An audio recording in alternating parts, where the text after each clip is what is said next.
Tonight on NBC, Jimmy Fallon and Bozeman St. John host the incredible new competition show. I hired 10 creatives from all walks of life. They will be battling it out to see who can impress the world's biggest brands. This is a huge opportunity. This is the battle for the next big idea. This is not play. We're spending millions of dollars. I'm so excited to embark on this adventure with all of you. May the best idea win! On Brand with Jimmy Fallon, tonight on NBC. When did making plans get this complicated? It's time to streamline with WhatsApp, the secure messaging app that brings the whole group together. Use polls to settle dinner plans. Send event invites and pin messages so no one forgets Mom's 60th. And never miss a meme or milestone. All protected with end-to-end encryption. It's time for WhatsApp. Message privately with everyone. Learn more at whatsapp.com. This is Optimal Work Daily, Slow Work Manifesto by Stephen Warley of LifeSkillsThatMatter.com. The Slow Work Manifesto is a set of principles developed by Life Skills That Matter to help you create work that works for you.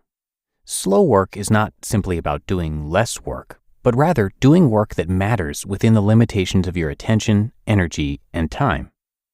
Number 1, work within your limitations. You have limited attention, energy, and time. Stop fighting those limitations and start working with them. Your sharpest mental capacity is limited to an average of 4 hours per day for doing your best work. Attempting to work more than that on a regular basis is unsustainable. Working within your nature will build a habit of creating quality work over the long term. If you deny your natural limitations, you're living out of alignment with yourself and you will eventually burn out. Number 2, do work that matters. Everything is not a priority. Not all tasks should be treated equally. Put your effort into tasks that have the most impact on your security, happiness, and satisfaction. Turn your to-do list into a list of priorities. Do what matters most to you first. Number 3, focus on the long term. Discover your pace for living life. Don't worry about keeping up with others. Focus on keeping up with yourself. Live with intention by building habits in alignment with your values, needs, and abilities. Stop chasing after the ideals and standards of others. Define your own instead. Number 4, enough is good enough. Before you start working on any given tasks, first define what done means.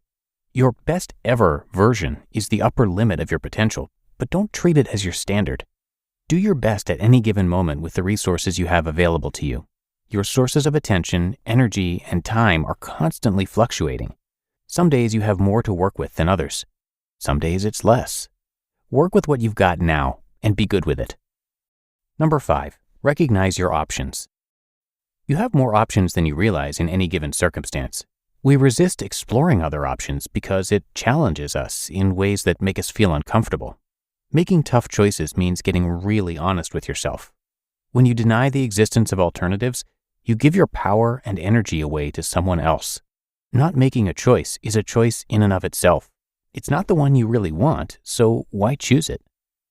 Number 6, stop asking for permission. When you do the work you feel you're supposed to do instead of the work you want to do, you're asking for permission to feel safe and secure. Humans are hardwired to desire acceptance by other humans. The only right way to do anything is the way that feels right to you. Stop trusting the voices of others more than your inner voice. Number 7, what makes you weird makes you valuable. Conforming undermines the unique value of your talents, experiences, and qualities. No one like you has ever walked the earth before, and no one like you will ever again. Don't define yourself by comparing yourself to others. Your most valuable opportunity is to just be yourself. It also takes a lot less energy than trying to be someone you're not. Number 8, take time to restore. You're not a robot, you're a human. You need time to replenish your energy. Your brain needs breaks to absorb, process, and store all the information you're constantly consuming. Tending to your mental hygiene is the most productive action you can take to feel more accomplished. Number 9, challenge your assumptions. Before you take on any task, whether important or mundane, ask yourself, why do I need to do this? If you struggle to know why it needs to get done, don't do it. If you're doing it to make someone else happy without it giving you any sense of purpose, don't do it. If you've been doing something a certain way for years just because that's what you've always done, Stop and question yourself. Why am I still doing this? Stop doing work that takes away from doing what matters most to you. And number 10, practice regular reflection. Slow down. Better yet, come to a full stop more often. Reflect regularly by checking in to see how you feel about anything you're doing. What's working for you? What's not? You are your most important client. You are also your most important employee. Treat yourself as you would them. Question everything. Is working more worth it? What if I worked less? Is working faster better, or would I be better off slowing down? Do I need more, or do I already have enough? Know yourself for yourself, so you can work at a pace that makes sense for you and no one else. Working more slowly doesn't mean you're not a good worker. It means you're honoring your individual uniqueness, your contributions, your limitations, and the humanity of others to become a better worker. Start working more slowly by creating work that works for you. You just listened to the post titled Slow Work Manifesto by Stephen Warley of LifeSkillsThatMatter.com. Get 40% off Abercrombie Kids sweatshirts and sweatpants during their coziest sale ever. When sweats are all they want to wear, stock up on sets that are both comfy and on trend. Shop in the Abercrombie Kids app, online, and in stores to save up to 40% off all sweatshirts and sweatpants. Offer valid in stores and online October 8th, 2025 to October 13th, 2025 in US and Canada. Excludes clearance. Online price reflects discount. So, you're about to make a trade based on a friend's text. But which you do you listen to? Is it, "Oh, we could buy a house in Tulum"? Get optioning those options. We could lose everything. Or, let's do a little research. Get your head in the trade and make the investment decision that's right for you. Learn more at finra.org/trade-smart. And thanks to Stephen for giving us permission to narrate from his blog. You can come visit his site, which I have linked in this episode's description and at oldpodcast.com.